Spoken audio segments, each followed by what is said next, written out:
Hello दोस्तों, नमस्कार। जितने भी EPS 95 पेंशन धारक हैं, आप सबका हमारे नए वीडियो में स्वागत है। दोस्तों, एक बहुत बड़ा और बहुत ही महत्वपूर्ण जानकारी मैं आप लोगों के साथ में साझा करने वाला हूं। ये है EPS 95 पेंशन धारकों की पेंशन में वृद्धि को लेकर एक बहुत बड़ी बात सामने निकल के आई है। दोस्तों, मैं अब बात आपको बता दूं कि 21/1/2023 को NAC हिंगोली टीम के माननीय श्रम मंत्री श्री भूपेंद्र यादव जी से मुलाकात की।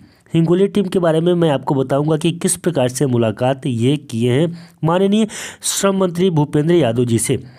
मुलाकात करने के दौरान ही आश्वासन के बाद भी मांगों को मंजूर न किए जाने के कारण EPS 95 पेंशन धारकों ने माननीय श्रम मंत्री जी से रोष जताया। इसके बाद माननीय श्रम मंत्री जी ने फिर से आश्वस्त किया कि EPS 95 पेंशन धारकों को पेंशन जल्द ही मिलेगी। पूरे समाचार को विस्तार से समझते हैं, विस्तार से जानते हैं।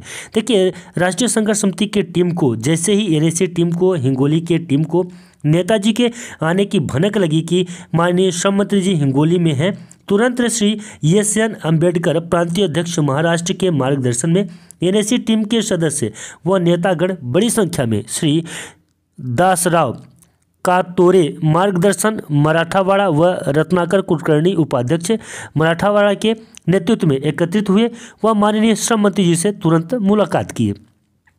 माननीय श्रम मंत्री महोदय द्वारा दिए गए आश्वासन के बाद भी अभी तक मांगे मंजूर नहीं हुई इत्यादि प्रश्न उपस्थित कर रोष प्रकट किया। साथ ही NAC टीम ने जिन सदस्यों को ₹1000 से कम पेंशन मिल रही है उनके डॉक्यूमेंट्स श्री मंत्री महोदय को सौंपा व आंदोलन से संबंधित नोटिस भी माननीय श्रम मंत्री जी को सौंपी।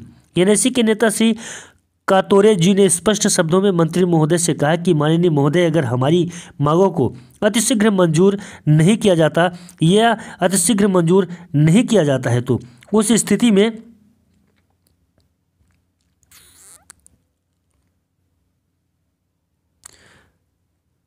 नहीं किया जाता है या मंजूर किए, जिससे देश के वृद्ध पेंशनर्स की सहानुभूति सरकार के प्रति कायम रहेगी, अन्यथा सरकार की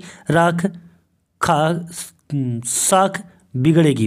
NAC प्रतिनिधिमंडल की बातें ध्यान से सुनने के बाद माननीय श्रम मंत्री श्री भूपेंद्र यादव जी ने कहा कि हम आपका काम कर रहे हैं, यानी कि काम आपका हो रहा है, आपका काम किया जा रहा है। इस अवसर पर NAC नेता श्री चंद्रकांत आहेर सहित महत्वपूर्ण सदस्य उपस्थित रहे।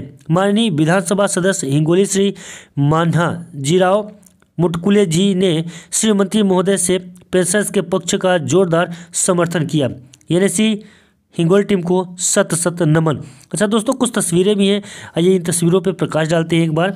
यहाँ पे देख सकते हैं ये मंत्री महोदय हैं और मंत्री महोदय के साथ में NAC की टीम है। यहाँ पे देख सकते हैं NAC की टीम और मंत्री महोदय जी के साथ में कुछ वार्तालाप हो रही है।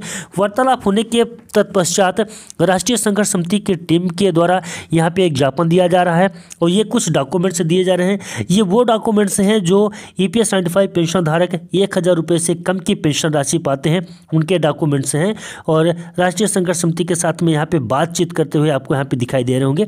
ये सीधा उनके साथ में बात कर रहे हैं कि हम EPS 95 पेंशन धारकों को वादा किया गया था कि उन्हें बढ़ी हुई पेंशन की राशि जल्द दी जाएगी, लेकिन इसके बाद भी, इसके परिणाम स्वरूप भी अभी तक EPS 95 पेंशन धारकों को पेंशन में वृद्धि नहीं हुई है, अभी तक वो लाभान्वित नहीं हुए हैं।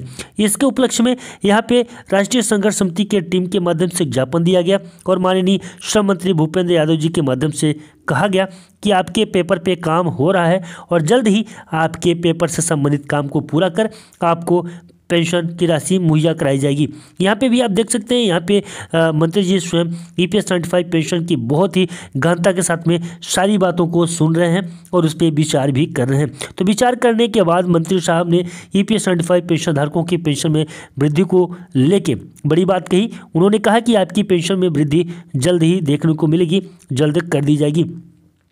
तो माननीय भूपेंद्र यादव जी का बहुत बहुत धन्यवाद कि यहाँ पे EPS 95 पेंशन धारकों की समस्याओं को सुने बखूबी अच्छे से, और सुनने के बाद में EPS 95 पेंशन धारकों की पेंशन में वृद्धि को लेकर एक बार फिर से आश्वस्त किया, एक बार फिर से आश्वासन दिया। हालांकि आश्वासन कई बार दिए हैं, लेकिन एक बार फिर से आश्वासन दिया और उन्होंने यह विश्वास जताया कि आने वाले समय में आपको उच्च पेंशन की राशि दी जाएगी और आप लोग बेफिक्र हो जाएं, क्योंकि आपके पेपर पे काम चल रहा है और आपके पेपर पे काम जैसे ही हो जाएगा तो आपको बढ़ी हुई पेंशन की राशि दी जाएगी। यानी कि EPS 95 पेंशन धारकों को बढ़ी हुई पेंशन की राशि मिलना तय हो चुका है।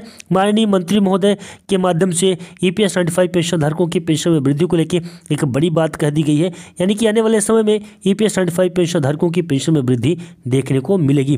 फिलहाल दोस्तों, आपको यह जानकारी वीडियो कैसा लगा कमेंट में हमें जरूर बताइएगा। नमस्कार, जय हिंद, जय भारत।